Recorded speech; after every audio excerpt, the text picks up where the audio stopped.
உனக்கு உயிரை கொடுத்தும் சோதிப்பேன், உன் சொந்த பந்தத்திலிருந்து உயிரை எடுத்தும் நான் சோதிப்பேன். உன்னுடைய தாய் உயிரை எடுப்பேன், உன்னுடைய தந்தையுடைய உயிரை எடுப்பேன், உன் மகனுடைய உயிரை எடுப்பேன், மனைவியுடைய உயிரை எடுப்பேன், உன்னுடைய கணவனுடைய உயிரை எடுப்பேன். உயிரை எடுத்தும் நான் உனக்கு சோதிப்பேன் அப்படின்னு அல்லாஹ் சொல்றான்.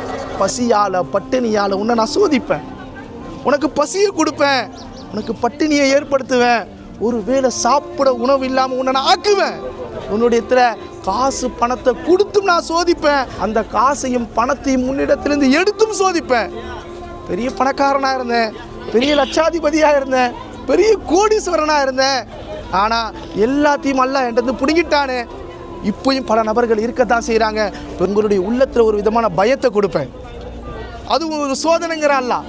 யார் பொறுமையை மேற்கொள்கிறார்களோ, யார் நிதானத்தை மேற்கொள்கிறார்களோ, யார் அமைதியை மேற்கொள்கிறார்களோ அந்த மக்களுக்கு சொல்லுங்க, அவர்களுக்கு நாளை மறுமையில் நிச்சயமாக அல்லாஹ்வால் நற்செய்தி சொல்லப்பட்டிருக்கிறது. உலகத்தில் வாழக்கூடிய முஸ்லிமான முஃமினான எல்லா மக்களும் அல்லாஹுக்கும் அல்லாஹுடைய ரசூலுக்கும் முழுக்க முழுக்க கட்டுப்பட்டு நடக்கக்கூடிய சாலிஹீன்களாக அல்லாஹ் ஆக்குவானாக. மௌத்துடைய நேரத்தில் லா இலாஹ இல்லல்லாஹ் முஹம்மதுர் ரசூலுல்லாஹ்னு கலிமா சொன்னவர்களாக மௌத்தாகக்கூடிய பாக்கியத்தை அல்லாஹ் நசீபாக்கி தருவானாக.